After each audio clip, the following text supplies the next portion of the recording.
¿Dónde me has dicho antes que estabas? Pues no lo sé muy bien, tío.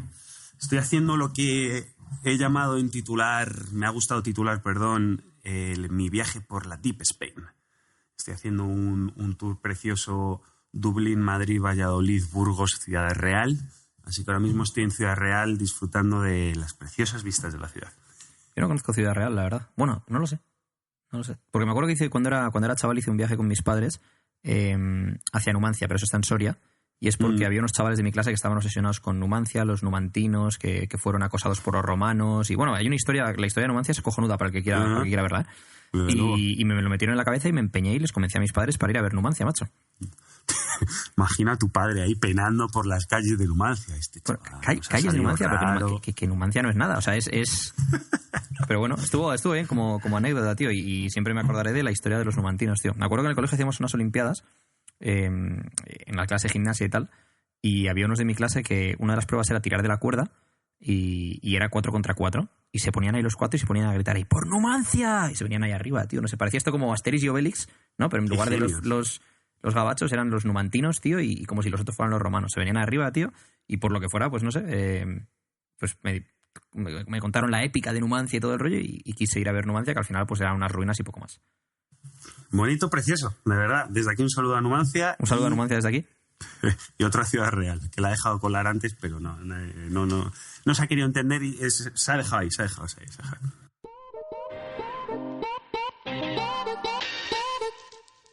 Hola, muy buenas tardes, buenas noches, buenos días, madrugadas, entre tiempos varios.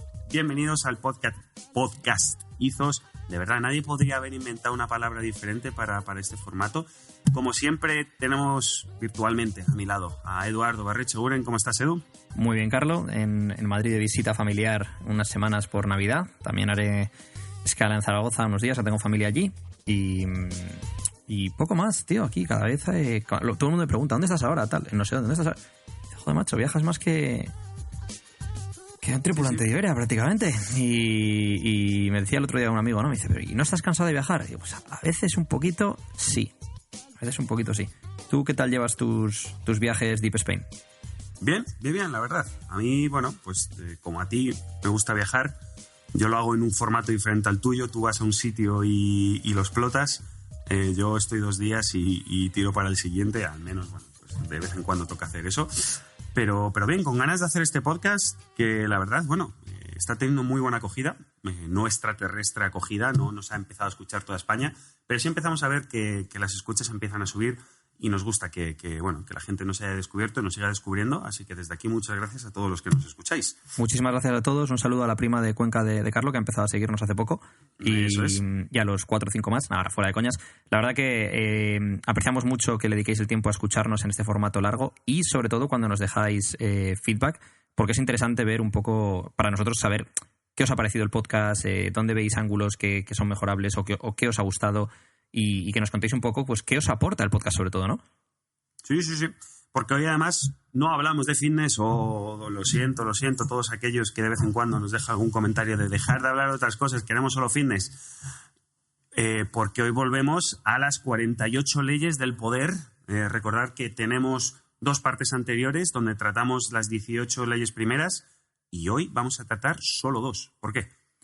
Pues porque yo creo que el primer podcast fue introductorio a las 48 leyes del poder y tratamos un montón de temas, ¿no? 12 leyes, sí fue el primero. El segundo tratamos 6 y en después de estar hablándolo en el podcast del otro día de Naval Ravikant, llegamos a la conclusión de que es mejor que ahondemos más a fondo, ¿no? Porque ¿qué era eso que decía Naval Ravikant de lo de los libros? Que era que si pudiera, creo que eran los 10, ¿no? 100. Solo pudiera 100, leer durante toda su vida 100 libros... o una enormidad de número de libros, preferiría quedarse con esos 100 para poder palear dentro bien hacia fondo, sí, decía que y llegar hasta el meollo, ¿no? Preferiría leerse los 100 mejores libros de la historia una y otra vez en lugar de leer todos los libros que se han escrito, ¿no? Entonces yo creo que este libro de las 48 leyes del poder da muchísimo de sí, muy recomendable. Desde luego. Y queremos ahondar un poquito más a fondo. Así que bueno, vamos a por ello. Venga, vamos con la ley número 19, que es saber con quién se está tratando, no ofender a la persona equivocada. Básicamente hay muchas clases de personas en el mundo, ¿no? Y no puedes asumir que todos van a reaccionar ante tus acciones de la misma manera. Si se engaña o se manipula a determinadas personas, pasarán el resto de su vida buscando venganza. Básicamente, quiere decir que tienes que elegir bien a tus contrincantes o a tus víctimas, con cuidado, con ojo, no ofendas a la persona equivocada, ¿no? Sí, volvemos al tema de los lobos disfrazados de corderos, ¿verdad? Entonces, claro, aquí lo estamos planteando, o el libro lo plantea, como que no... que si engañas o manipulas a determinadas personas, que a lo mejor nosotros ya hemos dicho varias veces que no estamos de acuerdo con eso, ¿no? Simplemente os contamos cómo funciona la psicología de este libro, perdón, para que a vosotros tampoco se engañen y manipulen, ¿no? Pero sí que es verdad que a lo mejor te ves en situaciones en las cuales alguien que tú no necesariamente querrías que fuese tu oponente se convierte en tu oponente y tienes que saber cómo lidiar con ello, porque probablemente la cualidad más importante del arte del poder sea saber diferenciar a los corderos de los lobos, a los zorros de las liebres y a los halcones de los buitres. No todo el mundo se va a tomar de la misma manera las cosas que haces o dices, como bien ha dicho Carlos hace un momento, y si no sabes distinguir a unos u otros, pues tus movimientos van a ir a ciegas y tarde o temprano te vas a caer. Entonces, hay una frase que recoge el libro que dice algo como: cuando te encuentres con un espadachín, saca tu espada, no le recites poesía al que no es un poeta. Entonces, lo que quiere decir esto es que hay que saber actuar en consecuencia en función de la persona con la que estás tratando, ya que es fundamental no solo para que triunfes, sino para que no fracases. Es decir, hay una escala de grises entre triunfo y fracaso, y luego es relativo lo que consideres tú un triunfo o un fracaso, ¿no? Cuando hablamos, por ejemplo, a nivel laboral o de política de empresa y demás. Al final esto nos llevamos mucho al politiqueo interno de las empresas que nos encontramos y demás.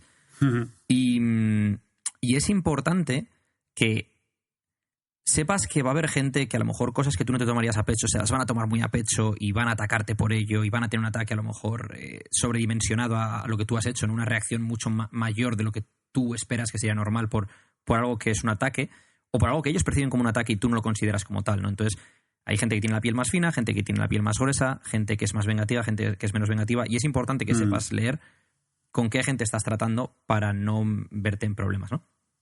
También hay que modificar un poco, contextualizar un poco. Yo creo que este libro utiliza un lenguaje muy, ¿cómo decirlo?, muy de arte de la guerra. De muy maquiavélico, ¿no? Muy de Maquiavelo. Exacto. Yo creo que el autor juega, creo, y esta es mi experiencia leyendo el libro, que es el autor juega con esos términos porque son los más fáciles de explicar sin tener que meterte a fondo en contextualizar, que eso es lo que estamos haciendo nosotros, ¿no? A mí una de las cosas que más me gusta, entrando un poquito sobre, saber a quién te enfrentas, etcétera, etcétera, es reuniones o llegar a un sitio nuevo. Y, vale, va a sonar muy hippie esto, ¿vale? No, que no se me malentienda. Pero es leer la energía del lugar.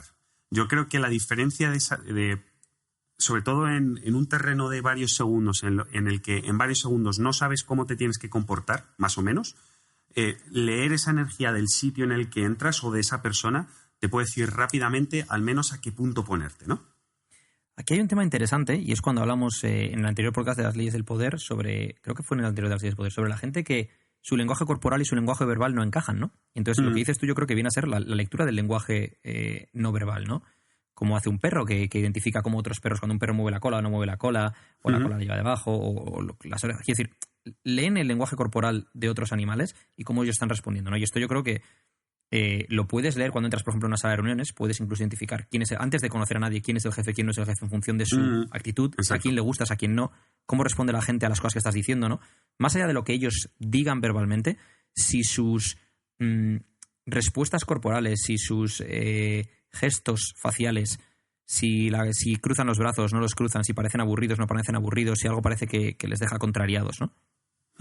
Bueno, ya hemos entrado a esa sala, ¿no? Hemos leído un poco la energía y nos encontramos a diferentes tipos de personas, ¿no?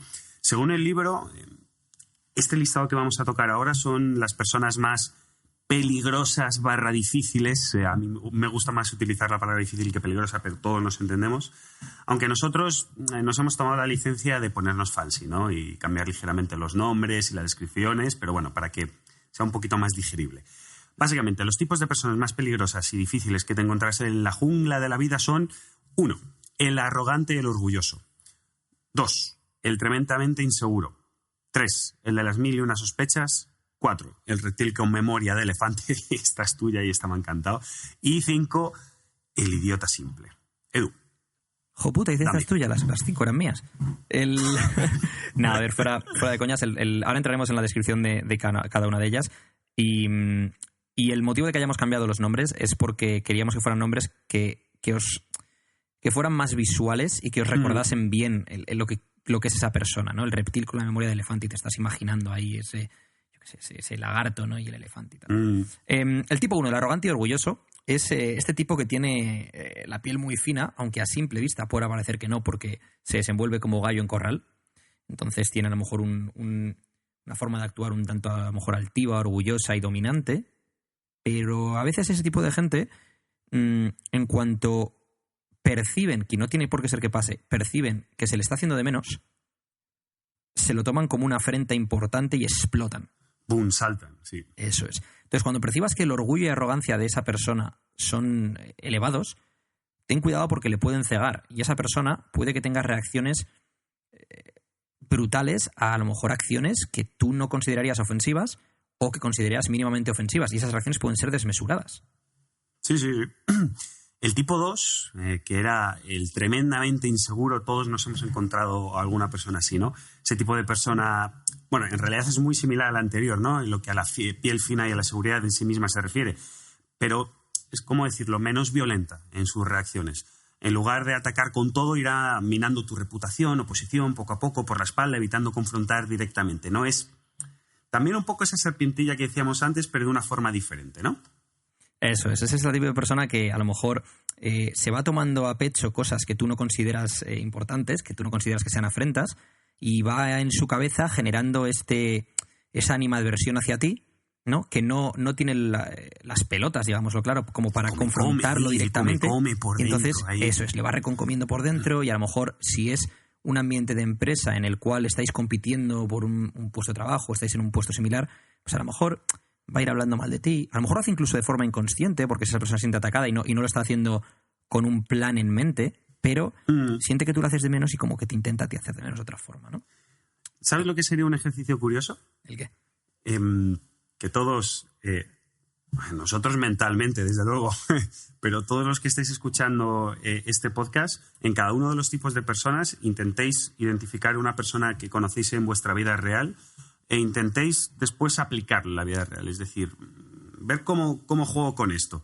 Como este es del tipo 1, vale, pues a ver cómo juego con este. Este es del tipo 2, tipo 3, etcétera, etcétera, ¿no? Seguro, tío, que si vas contando los 5, todo el mundo tiene a alguien y dice, este es fulano, seguro. Alguien conocéis que sea así. Vamos al tipo 3, el de las 1001 sospechas. Este tipo de persona es una persona que no ve lo que le está pasando a su alrededor o la situación como es, sino como quiere verla en función del color de sus lentes, ¿no? Es decir, si yo pienso que Carlo me la quiere jugar, cualquier cosa que Carlo haga, yo le voy a sacar ahí la otra cara de la moneda de por qué me la intenta jugar con esto, de por qué intenta hacer esto, por qué intenta hacer lo otro, en lugar de ver las cosas por lo mejor lo que son, ¿no? Entonces, este tipo de persona tiende a pensar lo peor de todo el mundo, lo cual puede ser muy negativo si no eres consciente de ello, o si tú se dice el caso de que fueses un manipulador, podría ser una herramienta útil porque la podrías usar en su contra, ¿no? Le podrías utilizar para que esa persona pensase mal de otros en lugar de ti en función de acciones que hacen otros. Tú simplemente soltarías ahí una pequeña píldora de, oye, ¿qué te ha parecido lo que ha dicho este? Y ya esa persona que por sí es sospechosa montaría su propia historia. Volvemos a lo mismo. No es lo que nosotros valoramos que es lo correcto, pero tenéis que ser conscientes de que a lo mejor vosotros no lo hacéis, pero va a haber otra persona que si estáis en un grupo, en una dinámica, y tenéis a lo mejor ahí el ejemplo claro, ¿vale? Tenéis ahí al tremendamente inseguro. Y tenéis también al de las 1001 sospechas. Y el tremendamente inseguro le dice algo al de las 1001 sospechas, el tremendamente inseguro, algo que tú has hecho le ha molestado. Le dice al de las 1001 sospechas, ¿qué te parece lo que ha hecho este? Y ya el de las 1001 sospechas monta su propia película de cojones y pim, y pam, y pam. Y ya van minando tu reputación con otros y van a lo mejor contando una historia que si te hubieran confrontado directamente, pues podrías haber tú explicado y no haberte metido en una camisa de 11 varas sin tú saberlo, porque no has sabido identificar que la gente con la que estabas tratando, pues a lo mejor tiene la piel muy fina, a lo mejor son gente con sospechas, a lo mejor son gente con complejos y ven la vida de otra forma distinta como la ves tú. Exacto. Tipo 4, que es el del nombre que me ha encantado, que es el reptil con memoria de elefante. Intentemos pensar en un ejemplo, ¿no? Esa persona que es frío por fuera pero calculador por dentro, de los que no olvida, ¿no? Ese tipo de persona no muestrará que tus acciones le molestan, pero planeará una venganza servida ahí en su bandeja de plata, fría, perfecta, y sobre todo cuando menos te lo esperas, ¿no? Cuando se te ha olvidado todo aquello que se supone que tú hiciste, que igual lo hiciste, igual no, o no lo hiciste de forma voluntariosa, ¿no? Y este tipo de personas suele mostrar esa frialdad en su día a día, en situaciones, bueno, cotidianas. Hay que estar muy atento a este tipo de personas. Claro, yo creo que este tipo de personas lo que puedes llegar a interpretar o cosas que puedes leer es cuando pasa algo en el grupo, en el entorno, que tú por empatía dices, joder, pobrecilla esta persona que le ha pasado esto, lo otro, y esta persona como parece como que le resbala lo que está pasando, ¿no? No tiene una reacción. Entonces dices, joder, si este tío no reacciona a esto que le acaba de pasar a no sé quién, a fulanito, me está diciendo cosas de cómo es como persona, ¿no? Imaginaos una situación en la cual alguien se ve humillado públicamente por un superior. Y a ti te parece esa situación te parece que se ha gestionado mal y no te gusta y no estás de acuerdo con lo que ha pasado. Y tú no te vas a enfrentar a ese superior a lo mejor porque en ese momento no es lo que te compete y no es lo tuyo y no tienes por qué meterte en ese jaleo, pero a lo mejor en petit comité pues comentas que no te ha parecido bien cómo se ha gestionado eso. Y hay gente como que le suda la polla. Que le da, o sea, y te va diciendo cosas, ¿no? Una cosa que creo que es importante, no sé si estarás de acuerdo, Carlos, es que estos son tipos de personas muy marcados, pero puede haber gente que sea una combinación de varios de estos tipos, ¿no?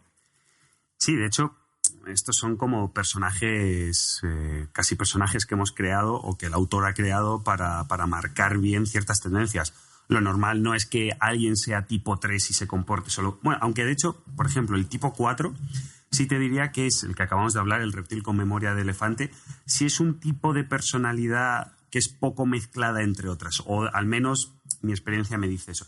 Pero sí es cierto que es raro ver un animal protípico, un número 1, número 2. Todos vamos a tener complicaciones dentro y todos vamos a tirar una cosa de la otra, ¿no? Sí, puede ser, porque además, si te fijas, el 2 y el 3, el inseguro y el de las sospechas, sí que puede haber gente que tenga esos dos puntos. Y el 1 y el 2 están muy ligados, ¿no? La diferencia entre el 1 y el 2 está en la arrogancia y el orgullo. Es decir, son dos personas que son inseguras, pero una de esas personas tiene una imagen de sí misma muy elevada o quiere tener una imagen de sí misma muy elevada en torno a su estatus con el resto, mientras que la otra no la tiene. Esa y probablemente también en las reacciones, ¿no? El número 1 explotará porque tiene ese ego que necesita mostrar, necesita, como se diría en el lenguaje de la calle, perdón, padre de Eduardo, sacarse la chorra para decir, aquí está, ¿vale? Y el tipo 2 jugará un juego un poquito más subterráneo, ¿no? Porque no se atreverá a la confrontación, seguramente. Exacto. Eso es. Y tenemos un quinto, que es el idiota simple. A ver, el idiota, de este tío tampoco vamos a hablar demasiado porque no aplica tanto...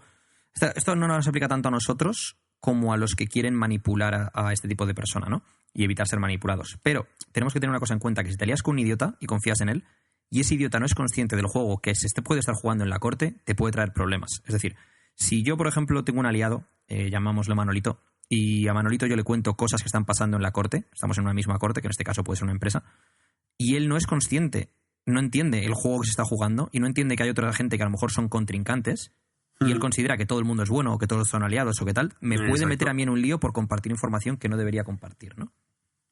Un juego que te voy a proponer, muy rápido, para no meternos en un charco. Dime. ¿Cómo trataríamos rápidamente a cada uno de los 5 tipos? ¿Cómo los tratarías tú y cómo los trataría yo? Tipo 1, el arrogante y orgulloso. ¿Qué harías tú? A ver, depende de la situación en la que te encuentres y depende de tu posición, pero voy a partir de la base de que esa persona está por lo menos... Vamos a decir distintas situaciones. Si esa persona es tu jefe, evitaría las confrontaciones públicas con esa persona delante de otra gente porque se va a sentir atacado y va a sentir que su posición está siendo minada. Si esa persona está a tu mismo nivel, también. Y si esa persona está por debajo tuyo, también. Va a ser lo mismo. Y es aquí donde quiero hacer este punto. Es una persona que no le va a gustar que su posición se vea nunca minada ni por el que es su jefe, ni por el que es su subordinado, ni por el que está a su nivel. Entonces, con esta persona... en lugar de decirle, por ejemplo, estás haciendo esto mal o no estoy de acuerdo, o sea, es más, no estoy de acuerdo con esto, por esto y por otro, pero estoy dispuesto a que me corrijas, más que un decirle esto está mal, eres un idiota, entre comillas. ¿Qué opinas? Yo lo tendría siempre de mi lado, pero haciéndole saber que yo también soy arrogante y orgulloso hasta cierto punto, ¿no? Es decir, oye, yo estoy de tu lado, te apoyo cuando te tengo que apoyar, pero si te tengo que decir que no, me voy al despacho contigo, de tu jefe o de quien sea, o de tu amigo, y le dices, oye, tío, no me ha gustado eso, yo no lo trataría así. Te lo quiero decir aquí en privado porque creo que es la forma respetuosa, pero... ¿Vale? No, yo no te meo en tu territorio, tú no me metes en el mío. Eso es. Y hacemos eso con privado. El tremendamente inseguro. El problema con esta persona es que, por un lado, le tienes que dar muchas palmaditas en la espalda para que se sienta refuerzo positivo, ¿no? Que sienta que está haciendo las cosas bien y que se sienta apoyado. Por otro lado, el problema que tiene es que no le puedes llamar atención por nada, porque en cuanto le llamas atención por algo, se lo va a tomar a la tremenda y en algunos casos va a pensar que es algo personal en lugar de pensar que, bueno, que a lo mejor es un tema profesional y que no estás de acuerdo con cómo está haciendo las cosas, ¿no? ¿Qué opinas? Yo siento determinada empatía por este tipo de personas, ¿no? Yo, por mi forma de ser, tú, por ejemplo, te pasa lo mismo, estamos muy lejos de personas tremendamente inseguras, ¿no? Por nuestra forma de ser.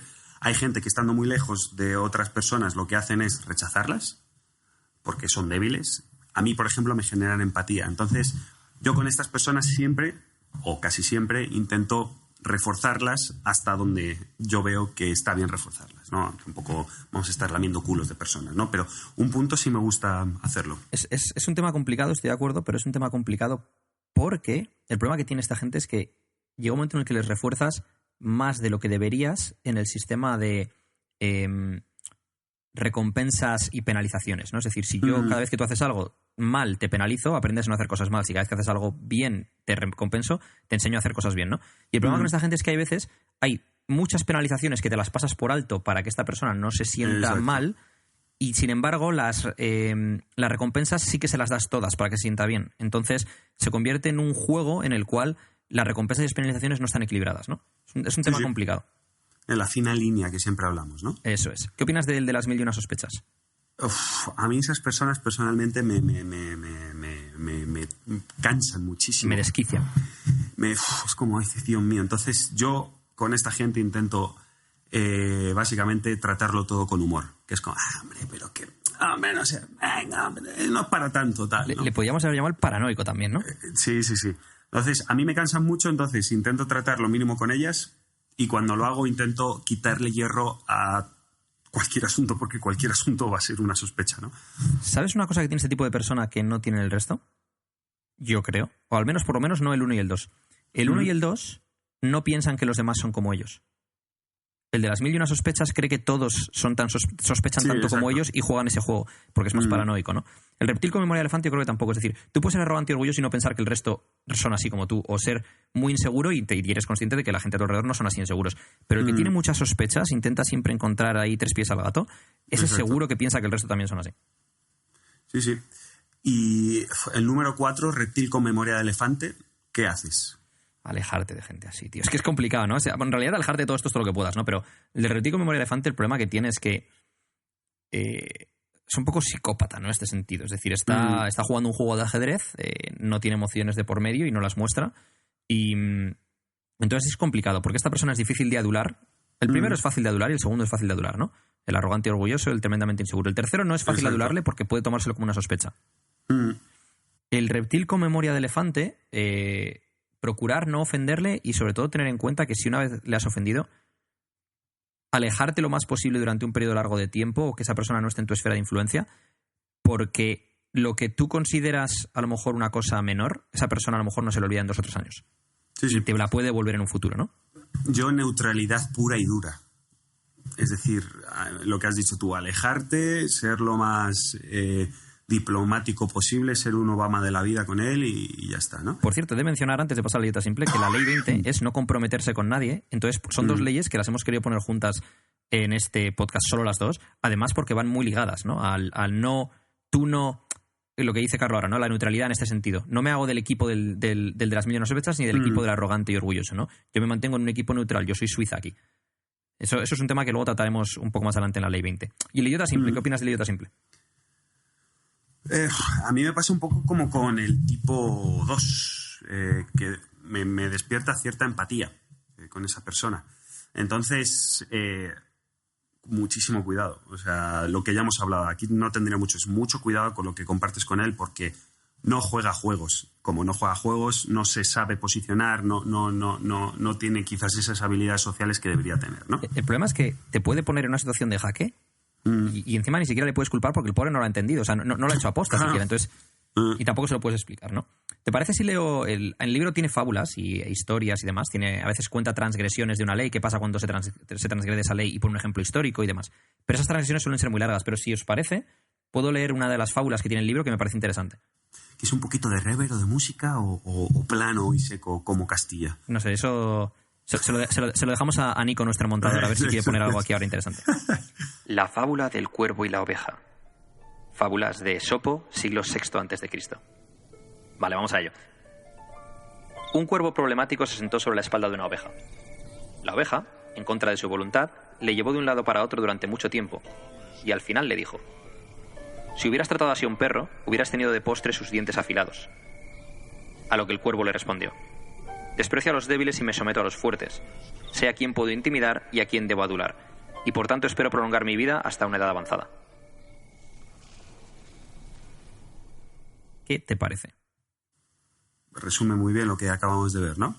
Del siglo, ¿cuánto has dicho? 6 antes Sexto antes de Cristo, eso es. O sea, sabe quién es el lobo y quién es el cordero, ¿no? En este caso es la oveja y el perro lo que ha dicho, pero viene a ser el lobo y el cordero, ¿no? Sabe que este no me puede morder y con este puedo aprovecharme. Si me fuese al otro, se da la vuelta y me arranca la cabeza, ¿no? Espérate, voy a coger la vía de servicio durante 30 segundos, ¿vale? Off topic, total. Tenemos una tendencia natural a pensar que cada año que pasa, que cada siglo que pasa, que cada nueva generación es más inteligente que la anterior. Equivocados estamos.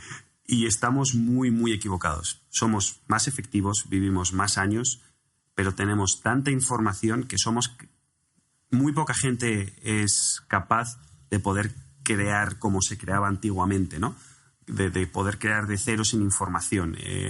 Llevándomelo a mi terreno, por ejemplo, al terreno que me gusta, si alguien no conoce Orson Welles, ¿vale? Es uno de los mejores top 3 de directores de la historia del cine mundial, o de Hollywood, del cine mundial, digamos. Y era un tío, ¿sabes por qué hacía las películas de la forma que las hacía? Porque no sabía hacer películas. Este es el Ciudadano Kane, ¿no? Sí, porque no sabía. Cuando empezó a rodar, no sabía cómo se usaban los focos, no sabía cómo se usaban las cámaras, no sabía cómo se hacía guiones. Él iba adaptando su talento, eso sí, tienes que tener talento para hacer eso. Eso te convierte en un innovador, porque no vas siguiendo una línea marcada que crees que es la forma de hacer las cosas y tampoco tienes límites, ¿no? Y por eso cambió todo lo que cambió, porque no tenía esos tracks mentales, fue creando los suyos propios. Una cosa que me ha gustado lo que has dicho es eso, es como cuando hablamos del estoicismo, ¿no? Que es una filosofía de hace miles de años. Entonces, sí, hoy en día tenemos mejor tecnología, pero al final los problemas del hombre siguen siendo los mismos, ¿no? Es decir, la aceptación por el grupo, el amor de tu familia y tus amigos, el pertenecer a una tribu, el prosperar entre los tuyos, la vida, la muerte, y no sabemos de dónde venimos ni a dónde vamos. Hay problemas que están ahí y estarán siempre ahí, ¿no? La diferencia es que ahora curamos mejor las enfermedades, nos desplazamos más rápido de un sitio a otro y aprovechamos mejor el tiempo en lo que a productividad laboral se refiere. Pero en cuanto a saber vivir mejor la vida o apreciar las pequeñas cosas o entender los dramas de la corte de palacio, creo que no hemos evolucionado y es posible que incluso hayamos en muchos sentidos vuelto atrás porque tenemos demasiadas distracciones, demasiada chatarra en la cabeza y demasiada desinformación en general. Sí, bueno, y salimos de la vía de servicio, nos reincorporamos a la autopista de Leonard Green y volvemos con Robert Green. Robert Green. Vale. ¿Dónde? Por favor, que alguien me dé un bofetón. Por favor, vale. ¿puedes, Nico, no digas esto que voy a decir yo ahora, simplemente añade ahí un sonido como de un bofetón o de algo, por favor. Bueno, volvemos con la ley número 20, que es no comprometerse con nadie. Básicamente es idiota el que se apresura a tomar partido. No debes de estar a favor de una causa que no sea tu propia causa. Si se mantiene la independencia, se llegará a mandar sobre los demás, poniendo a unos en contra de los otros, haciéndoles ir tras ese poder. Mantente libre de compromisos y deudas y mantendrás tu poder independiente. En cuanto tienes deudas y compromisos con otros, estás a su merced. Esto es interesante, ¿no? Porque volvemos a lo mismo. Lo primero que has dicho viene un poco en la temática del libro de Robert Greene sobre la manipulación a otros y tal, ¿no? El mantener la evidencia para tú llegar al poder. Pero nosotros lo que queremos siempre decir con esto es sé consciente de que no solo es tú llegar al poder, sino no verte aplastado por la lucha de poder que tengan otros, ¿no? Es decir, si completamente de acuerdo en la parte en la que si tú tienes deudas y compromisos con otros, sobre todo a nivel emocional, estás a su merced porque les debes algo, ¿no? Es decir, tú imagínate que tú y yo estamos en un ambiente empresarial conjunto, en una empresa, y yo a ti te debo algo en un momento dado, un favor porque tú me conseguiste el trabajo o algo por el estilo, y hay una guerra política dentro de la empresa y yo no estoy de acuerdo con tu posición, pero te debo una. ¿Ahí qué hago? ¿Te dejo de lado cuando te debo una y no estaría allí si no fuera por ti? ¿Me posiciono en algo en lo que no estoy de acuerdo? O algo a lo que no siquiera no digamos que no estoy de acuerdo porque iría contra mis principios, digamos que soy neutral respecto a eso, pero no creo que sea inteligente entrar en esa guerra porque me puede afectar a mi futuro laboral. Pero te debo una. Entonces yo creo que se refiere un poco a esto, ¿no?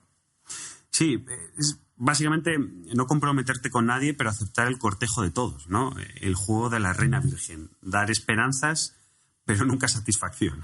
Es un ejemplo ahí que se entienda bien, ¿no? Vamos a contar la historia de la reina virgen, que es Isabel I. Cuéntame. Entonces, voy a leer directamente del libro, ¿vale? Van a ser 2 minutos, si os parece bien. El rever, Nico, el rever y la música, por favor. Cuando la reina Isabel I accedió al trono de Inglaterra en 1558, había mucho revuelo en torno a la búsqueda de marido. La cuestión se sometió a debate en el Parlamento y fue tema de conversación entre los ingleses y todas las clases sociales. Era frecuente el desacuerdo respecto a quién debería ser su esposo, pero todos pensaban que debía casarse lo antes posible, ya que una reina debe tener un rey y debe traer al mundo a los herederos del reino. Los debates se mantuvieron durante años. Mientras tanto, los solteros más apuestos y adecuados del reino se disputaban la mano de Isabel I. Ella no les desanimaba, pero parecía no tener ninguna prisa, y las pistas que daba acerca de cuál podría ser su favorito a menudo eran contradictorias. En 1566, el Parlamento envió una delegación a la reina en la que se le suplicaba que se casara antes de que fuera demasiado mayor para tener hijos. No discutió ni desalentó la delegación, pero siguió siendo virgen no obstante. El juego delicado al que estaba jugando la reina, con sus pretendientes, fue haciendo que se convirtiera en objeto de numerosas fantasías sexuales y de una adoración extrema. El médico de la corte utilizó su diario para describir sus sueños en los que él la desfloraba. Los pintores la representaban como Diana y otras diosas. Poetas y otros escritores la escribían elegías como la reina virgen.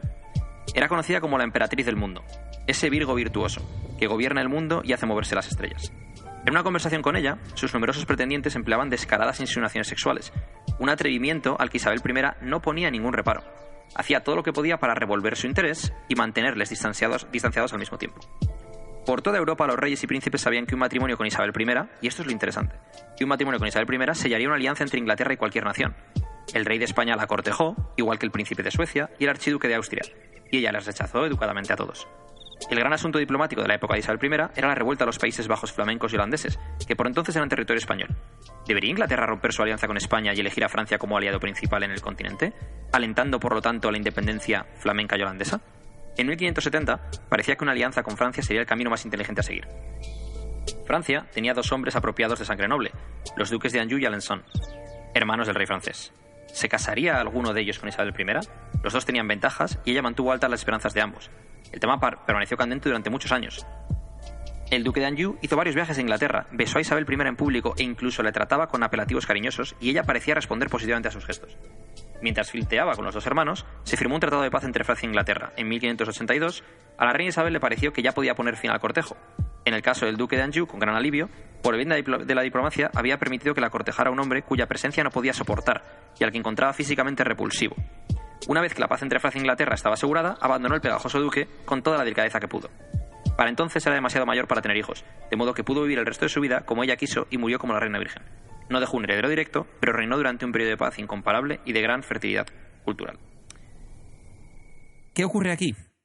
Que si ella se hubiera aliado con uno u otro equipo, hubiera tenido que entrar en guerra, por un bando o por el otro. Esto es un poco de lo que trata este tema, ¿no? Cuando dice Carlos antes, no comprometerse con alguien o con un grupo de personas, porque mantener su interés, pero no comprometerse con ellos, ¿no? ¿Por qué? Porque si te comprometes, lo mismo lo que hablamos, política dentro de la empresa, y hay una rivalidad marcada entre 2 grupos, 2 facciones o 2 personas, si tú te mantienes neutral, primero, no has elegido al bando perdedor. Tampoco al ganador, pero no al perdedor. Es decir, no te posicionas en contra de nadie. Y segundo, que eso es importante porque nunca sabes quién va a ganar esa batalla. Y segundo, no te pones en una situación en la cual tengas que ir en contra de tus propias creencias o principios porque le debas algo a alguien porque pertenezcas a su grupo o facción. Sí, sí. Y volvemos al punto de... Porque aquí mucha gente pensará, ya, pero imagínate que uno de los 2 bandos gana. Y ese bando ha visto que tú no te has mojado en ningún momento. Si ese jefe, por ponerlo en el entorno laboral donde siempre lo hacemos, ¿no?, tiene 2 dedos de frente, verá que has jugado el juego perfecto. Verá que querrá en su equipo justo por eso. Que no has alimentado dramas, te has dedicado a hacer tu trabajo. Eso tu trabajo diario. Hace falta un jefe que sea listo, ¿no?, para que vea esas cosas. Pero que vea que tú no vas ahí a hacer drama, que esto no es Gran Hermano. Que tú vas ahí a hacer tu trabajo para lo que te paga la empresa, no para entrar en riñas internas. Esto habla mucho de la capacidad de las personas de jugar el long-term game. El tener la capacidad de tener la paciencia suficiente como para no llevarte por emociones positivas o negativas y saber que jugar al juego en el que tú siempre vas a ganar. De alguna forma, normalmente nunca puedes ganar al 100%, pero si tú sabes que hay una posibilidad de poder ganar al 80% y que esa sea una buena situación por ella, juega eso. Mantente independiente, ¿no? Y además, quiero decir, perdonad porque tengo varias cosas en la cabeza ahora mismo, ¿no? Uno de los temas es que tú no te comprometas con una persona o con un grupo de personas porque no quieras que sus ideas o sus fracasos o sus errores se asocien a los tuyos. Por ejemplo, si yo me asocio con una persona que es muy vengativa y hace gestos vengativos y la gente tiende a pensar que yo soy un aliado de esa persona, por asociación van a pensar que yo puedo ser una persona vengativa o que yo respaldo las acciones de esa persona, ¿no? Entonces, no comprometerte con nadie, estimular el interés de otros en el sentido de no tampoco enfrentarte a nadie, puede ser interesante, pero el objetivo no es tanto rechazar a la gente, sino dar a entender que te podrías llegar a comprometer con ellos si estuvieses de acuerdo con su causa, pero que no estás de acuerdo con su causa y a lo mejor tampoco con la del otro, ¿no? Es decir, no abiertamente decir te rechazo a ti o te rechazo a ti, tampoco abiertamente decir te apoyo a ti o te apoyo a ti, soy capaz de ver los distintos matices de grises, lo que tú dices y lo que dice el otro, no tengo toda la información completa, incluso poder en un momento posicionarte en cuanto que algo te parezca mal, pequeñas cosas, pero no que te pongas en el bando de esa persona y dentro de lo que cabe, mantenerte alejado de esa guerra interna que se esté creando, pero no por ello ser completamente indiferente a ella. Es decir, no es que cuando alguien te venga a hablar del tema tú digas paso lo que me estás contando, déjame en paz, no quiero saber nada, sino que puedes incluso escuchar en un momento dado o apoyar a alguien emocionalmente sin tú involucrarte emocionalmente. Ojo a lo que quiero decir ahora. Que apoyes emocionalmente sin involucrarte emocionalmente. Claro, es diferente. Es decir, tú puedes estar objetivamente muy de acuerdo con uno de los bandos, pero saber que entrar en esa refriega, que entrar en esa lucha, no te va a beneficiar. Entonces, puedes estar de acuerdo sin mostrar que estás de acuerdo. Puedes estar implicado emocionalmente con una causa, pero no mostrarlo, ¿no? O viceversa. Es decir, no estar emocionalmente involucrado, pero mostrar interés sin llegar a posicionarte del todo. No sé si me explico. Hablábamos de refriegas y, bueno, también una de las partes que menciona el libro es que no hay que comprometerse con nadie y intentar mantenerse alejado de la refriega, ¿no? El problema es esas situaciones en las que hemos vivido todo, ¿no? Donde hay rencillas, tú te dejas arrastrar, entras en las discusiones de los demás y todo de repente tú no sabes por qué te has acabado posicionando en un lugar que no deberías, ¿no? Entonces, puedes mostrar interés, incluso algo de apoyo emocional, pero intentando mantenerte siempre neutral, que los demás se involucren en la lucha mientras tú te quedas al margen esperando. Así puedes incluso obtener un papel como de mediador, ¿no? En lugar de apostar por un bando que, bueno, pues como hemos hablado antes, puede acabar siendo el equivocado, ¿no? Completamente de acuerdo. A ver, no se puede estar completamente al margen porque ofenderías al resto, lo que hemos dicho antes, ¿no? Puedes mostrar interés, pero no meterte en camisas once varas que no son tuyas. Otra cosa es que tú, por principios, estuvieses de acuerdo con uno de los bandos y decidieses entrar. Estamos hablando de situaciones en las cuales tú no estás a lo mejor de acuerdo por principios ni con lo uno ni con lo otro, pero hay gente que quiere explotar su amistad contigo o que ellos te han hecho un favor en un pasado o lo que sea para obligarte a posicionarte por ellos. O gente que intenta hacerlo vía futuras promociones. O si tú a mí me apoyas con esto, yo me acordaré de esto en el futuro o lo que sea, ¿no? Entonces ahí lo mejor es no ofender a esa persona diciéndole no quiero meterme en esto y tal y cual, mostrar como interés y apoyo emocional, pero tú dentro de tu cabeza o de tu corazón no sentirte emocionalmente en deuda y no hacer de sus intereses un interés propio, ¿no? Es decir, mantener ese distanciamiento emocional en cierta medida. Creo que había una fábula que querías comentar. ¿La última fábula del día, puede ser? Sí, eso es. ¿El último rever y musicote de fondo del día? Vamos a por ello. La fábula de los milanos reales, los cuervos y el zorro. Por cierto, es los milanos reales porque está mal traducido al castellano, que lo llaman las cometas, porque es kites, crows and fox. Pero es el kite, que no es una cometa, es un milano real, ¿no? Bueno. ¿Qué es un milano real? Es un pajarillo ahí que es como un halcón pequeño. Ah, vale. Vale, pues los milanos reales y los cuervos llegaron a un acuerdo para ir a medias en todo lo que encontraran en el bosque. Y un día vieron un zorro que habían herido los cazadores. Bajó un árbol y se acercaron a él. Los cuervos dijeron, nosotros nos llevaremos la parte superior del zorro. Nosotros nos llevaremos entonces la parte inferior, dijeron los milanos. El zorro se rió Y al oír esto dijo: siempre pensé que los milanos eran seres superiores a los cuervos, y por lo tanto deberían quedarse con la parte superior de mi cuerpo, del cual está mi cabeza, con mi cerebro y otras cosas delicadas. Forman parte de ello, lo he leído mal, perdón. Ah, sí, eso es cierto, dijeron los milanos. Nos quedaremos con esa parte del Thor. De eso nada, dijeron los cuervos, debemos tenerlo nosotros, como habíamos acordado. Y entonces estalló una guerra entre las distintas partes, los milanos y los cuervos, y cayeron muchos de ambos lados, y los pocos que quedaron huyeron con dificultad de la guerra. El zorro se quedó allí durante unos días, alimentándose tranquilamente de los milanos y cuervos muertos, y luego se marchó del lugar, curado y animoso, y dijo: los débiles se benefician de las disputas de los poderosos. Debate. Esto es lo que acabamos de hablar antes, ¿no? El zorro se mantuvo al margen. Ahí, ¿no? Se mantuvo al margen. Pero no, porque ahí metió la cizallita, ¿no? Eso es. Se mantuvo encendió la cerilla. Claro, o sea, eso es. Él puso la semillita, ¿no? Volviendo al tema de la ley 19 era, en el sospechoso, ¿no? En este caso el milano a lo mejor era el sospechoso o era el arrogante, ¿no? Puede ser ambas cosas. Que el milano fuese el arrogante y orgulloso y que cuando le dijeran es que, ¿qué pasa? ¿Que voy a ser yo menos que los cuervos? Exacto. Y ahí ya empezó esa disputa y el zorro se mantuvo al margen. Es muy interesante esto. También hay que tener cuidado con saber ser lo suficientemente inteligente, que eso volvemos a uno de las leyes anteriores, de las 18 anteriores, que era: juega el juego solo si estás preparado para jugar al juego, juega al ajedrez si sabes jugar al ajedrez, si no, dedícate a jugar a las chapas, porque intentando encender esa cerilla, recuperando la metáfora, te puedes quemar los dedos. Desde aquí un saludo a todos los niños que en los 90 jugaban con las chapas como si fueran ciclistas. Sí, absolutamente. Y hay muchas de las leyes que en el libro luego te cuentan pues en qué situaciones la ley... Pues muchas veces las leyes no son para la gran mayoría de situaciones, pero no para siempre, ¿no? Uh-huh. Entonces, ¿se puede volver esto contra nosotros si lo llevamos demasiado lejos? Esa podría ser una pregunta, ¿no? Es decir, si tú te mantienes al margen porque te has metido en la cabeza, no, la ley esta dice que hay que mantenerse al margen...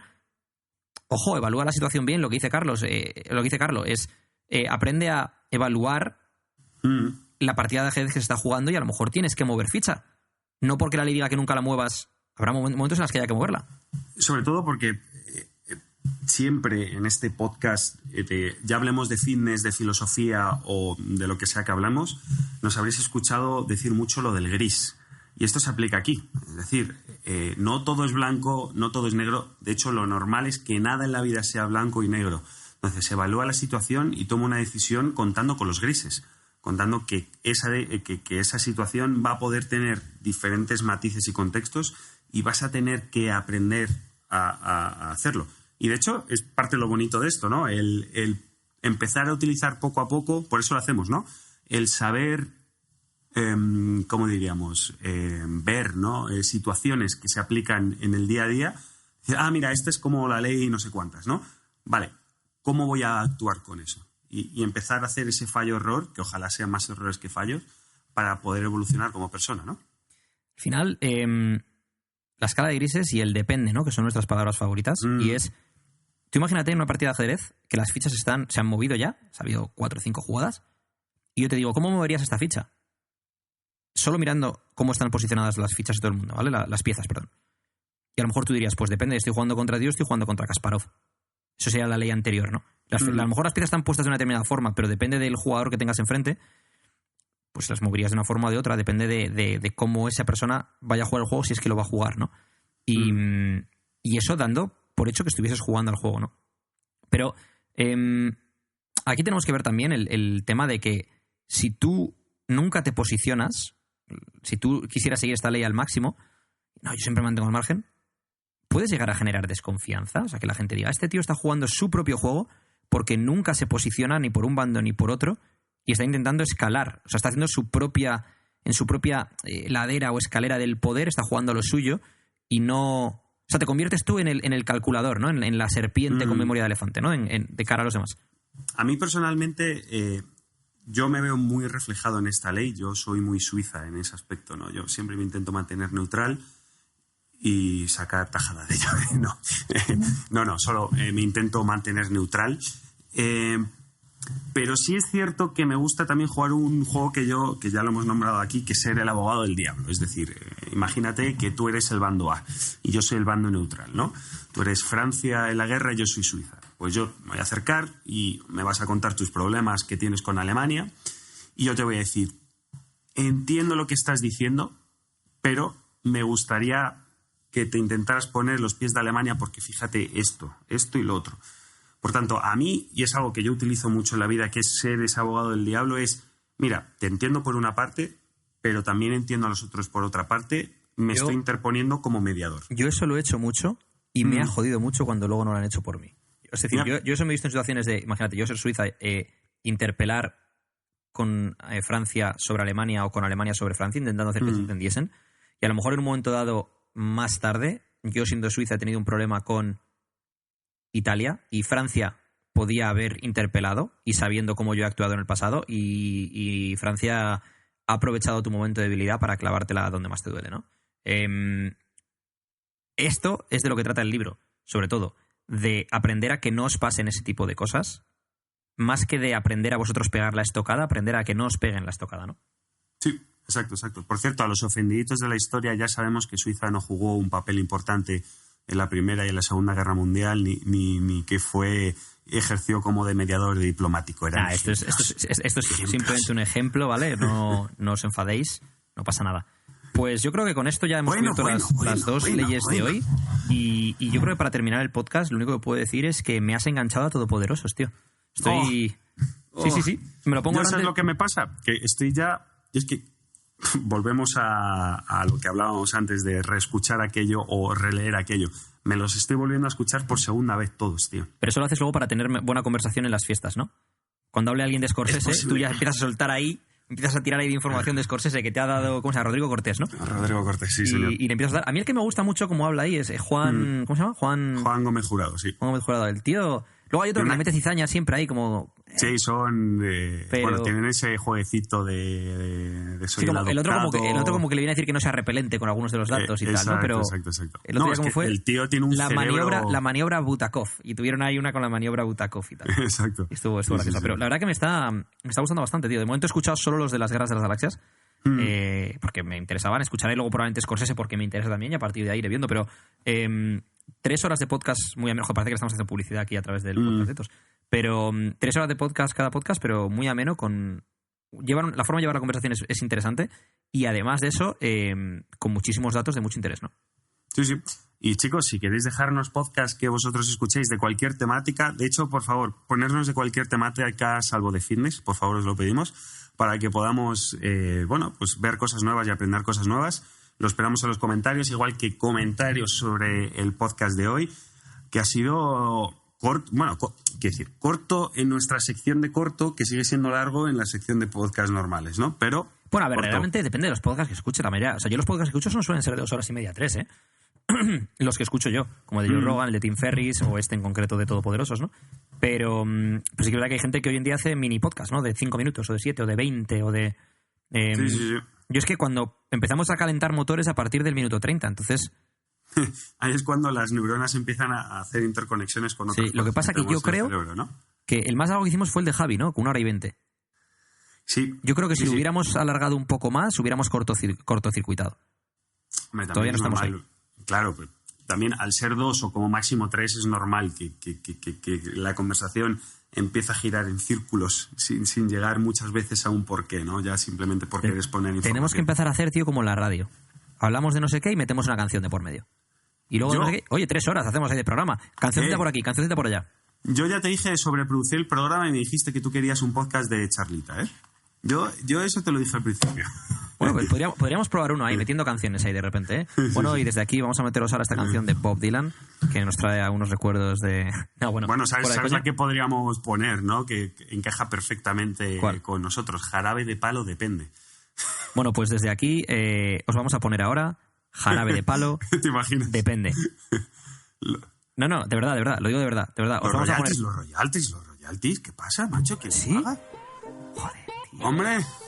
Hombre, a ver si te crees que el de Jarabe de palo es rico por... Bueno, hablando de eso, de royalties, ¿sabes quiénes son millonarios, brutal, por haber tenido registradas las frases que utilizan? Los hermanos Buffer, Bruce Buffer y el otro. El de boxeo y MMA. El de It's Time. Y el de Let's Get Ready to Rumble. Megamillonarios. Míralo. Míralo. Madre mía, man. Brutal, brutal. Pues os dejamos con idea y fíjate, hablamos de filosofía y de emprendimientos, lo dejamos todo por aquí. Chicos, un placer estar con vosotros, como siempre, a la hora que estéis escuchándonos y donde nos estéis escuchando, preferiblemente haciendo NIT, ya lo sabéis. Eduardo Barrecheguren, muchísimas gracias. Carlo, Pietro, Marella, y lo voy a repetir para todos aquellos que todavía lo decís mal. Carlo, Pietro, que será Pedro en italiano, me imagino. Exacto. Marella. O Marella, ahí ya... Marella, hostia, vale. Total discreción. Carlo Pietro Marella. Exacto. Desde aquí, muchas gracias por tu tiempo, como siempre. Y bueno, chicos, hasta luego. Nos vemos. Chao, chao.